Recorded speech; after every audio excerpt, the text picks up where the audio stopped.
ይሄ ቪዲዮ መስቃን ጉራጌ ብቻ አይደለም፣ ወይም ደግሞ ቤተ ጉራጌ ድፍን የኢትዮጵያ ሕዝብ እንዲያየው ፈልጋለሁ። ሼር አድርጉልኝ። አይቶ ፍትህ እንዲሰጠን ፈልጋለሁ። ጉራጌን በስራ ወዳጅነቷ በሴራ እናንተ የምታውቋት በዛ ነው። እቺ የጉራጌ ሕዝብ 8 ዓመት ሆኗታል መታረድ፣ መገደል፣ መሰደድ ከጀመረች በገዛ ቤቷ ድፍን 8 ዓመት። ፍትህ ተጠየቀ፣ ተለቀሰ፣ ተጠየቀ፣ ፍትህ የሚሰጥ ሰው የለም። እቺ የተኝ ቢብላ የምትቀመጥ እናታችን፣ እቺ የተኝ ቢብላ አርግታ የምታበላ እናታችን ዛሬ በተኛችበት ቦታ እየታረደች ነው። ለምንድን ነው ፍትህ የማይሰጠው? ህዝብ የለም፣ መንግስት የለም። ለምንድን ነው ሴት ልጅ ስትታረድ ዝም የሚለው ህዝብ? ለምንድን ነው ጉራጌ እየታረደች ዝም የሚለው? ከአጥቂው ህዝብ ይልቅ እያጠቃ ያለው መንግስቱ ነው። ልዩ ኃይሎች ናቸው እያጠቁ ያሉት። አጥቂዎቹን ብቻ አይደሉም፣ እያጠቁ ያሉት መንግስቶቹ ናቸው። ለምንድን ነው እንደዚህ እየተደረገ ህዝቡ ዝም የሚለው? አባቶቻችን እራሳቸውን የሚጠብቁበት እራሳቸውን የሚከልሉበት መሳሪያ በተኙበት ቤት ተገብቶ ይወሰዳል። ሴት ልጅ ትታረዳለች፣ እርጉዝ ትታረዳለች። ምንም የማያውቅ ጨቅላ ህፃን፣ በሪያ ህፃን ይገደላል። ለምንድን ነው ፍትህ የማይሰጠው? ጉራጌ ህዝብ አይደለም? ጉራጌ የኢትዮጵያ ህዝብ አይደለም? መንግስት የለም? ለምንድን ነው በዚህ ናክል ጨካኝ የሆናችሁት? ወጣት እንኳን ቢገደል አንድ ነው። ወጣት ከተገደለ ወጣት ሄዶ ይገላል። ምንም የማታውቅ እናት የምትገደለው ለምንድን ነው? ሰው በገዛ ቤቱ ነፃነት ሰላምን የማያገኘው ለምንድን ነው? ምንም የማያውቁ ሀቢሏቸው ላይ የማይሉት ህፃናቶች የሚገደሉት ለምንድን ነው? ለምንድን ነው አስተዳደሮች፣ አመራሮች ወደ ቦታ የማትይዙት? ለምንድን ነው ትክክለኛውን መንገድ የማትሄዱት? ለምንድን ነው በዚህ ናክል እየሰነፋችሁ ያላችሁት አመራሮች? ለምንድን ነው እናት በዚህ ናክል ስትገደል ዝም የምትሉት? ለምንድን ነው ህፃናት ሲገደል ዝም የምትሉት? ለምንድን ነው ፍትህ የማይሰጠን? ምስኪን የጉራጌ ህዝብ አሁን ላይ ፍትህ ራሱ መጠየቅ ሰልችቶታል። ልጆቿን አቅፋ በተኛችበት ከነ ልጆቿ ተገደለች። ሰሞኑ ልክ እንደዚሁ እናታችን ከ4 ልጆቿ ሜቴ ነው ብላ በሌሊት ሰው እኮ እንቅልፍተኛ ማለት አንድ ሞተ ነው አይደለ እንዴ? በዛ ሌሊት ገደሏት ከነ ልጆቿ። እስከ መች ነው የመስቃን ጉራጌ ህዝብ ፍትህ አጥቶ የሚኖረው? እስከ መች ነው ወጣቶቻችን ስራቸውን የሚተዉት? እስከ መች ነው ሰው በገዛ ቤቱ በሰራው ቤቱ ማረፍ የማይችለው? እስከ መች ነው የደከሙ አባቶቻችን በማታ እንቅልፍ አጥተው የሚያድሩት? ልጆቻችን ትምህርት ቤት አይሄዱም፣ ምክንያቱም ይገደላሉ። ወጣቶቻችን ወደ የትም መንቀሳቀስ አይችሉም፣ ምክንያቱም ይገደላሉ። አባቶቻችን በማታ መተኛት አይችሉም፣ ምክንያቱም በተኙበት ይገደላሉ። የደከሙ እናቶቻችን በማታ እንቅልፍ አይወስዳቸውም፣ ምክንያቱም በተኙበት ይታረዳሉ። እስከ መች ነው የጉራጌ ህዝብ እንደዚህ የሚሆነው? እስከ መች ነው ፍትህ አጥቶ የሚኖረው? ከአንድ ጎረቤት ጋር በአጠቃላይ እሷ ጋር ጨምሮ 5 ንጹሃን በተገኙበት በአሰቃቂ ሁኔታ በትናንትናው ዕለት በታጣቂዎች የተጨፈጨፉበት የተገደሉበት ቀን ነው።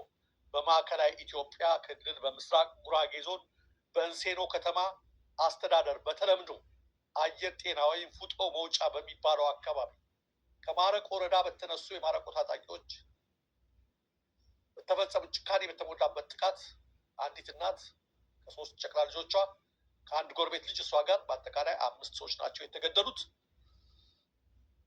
በእንሴኖ ከተማ በተፈጸመው ጥቃት አስመልክቶም ጎጎት ፓርቲ መግለጫ አውጥቷል።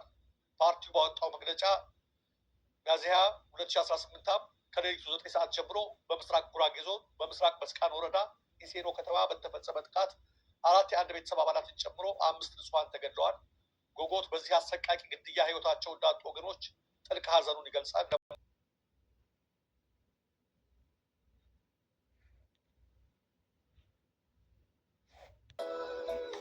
የሚመለከተው ሁሉ ማህበረሰቡ ሁሉም ኢትዮጵያዊ ይመለከተዋል።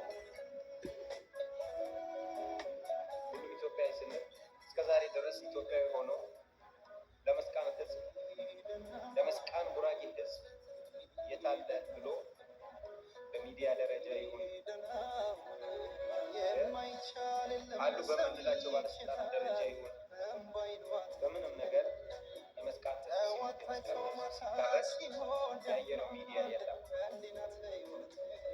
ዛሬ ምን በማያውቀው ነገር የመስቃኑ ህዝብ ከባድ ጭቆና እየተደረሰበት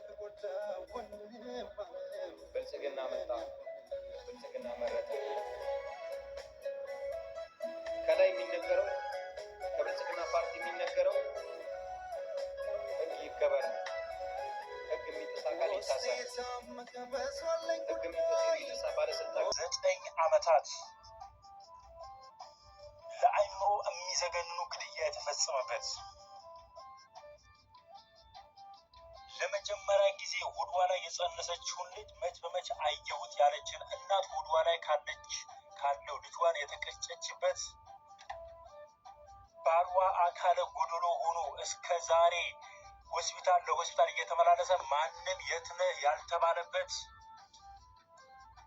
እንደዚሁም እናት ከ4 ልጆቿ ጋር በአንድ ቀን የተቀበረችበት እንደዚሁም በ10ዎቹ ያሉ ህፃናት የሚጨፈጨፉበት እንዲሁም ወጣቶች የሚገደሉበትና ወጣቶች ለምን ትሰራላችሁ ተብለው ለእስር የሚዳረጉበት ቀጠና በኢትዮጵያ ታሪክ ለ9 ዓመታት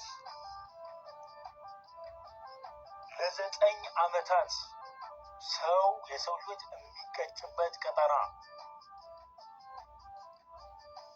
ጥቁርን ጥቁር ነጭን ማለት የተፈራበት ህዝቡ በህዝቡ እንዲባላ መንገድ የተከፈተለት ቀጠና ምስራቅ ጉራጌ ዞን በምስራቅ መስቃን ወረዳ ውስጥና በኢሲኖ ከተማ አስተዳደር ውስጥ በጣም ብዙ ነገሮችን አልፈናል። በጣም ብዙ ነገሮች እናት ከ3 ልጇ በአንድ ቀን ቀብረን አስቡት። ስትወልድ ያየችው መከራና ስቃይ አልበቃትም። በአንድ ቀን እናት ተቀብራለች ከ3 ልጆች በቃ። ደጋግሜ አወራዋለሁ።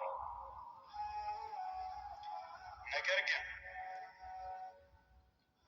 ይሄ ምንም የማያውቅ ማህበረሰብ ወደፊት የታቀደለት ነገር ታውቃላችሁ?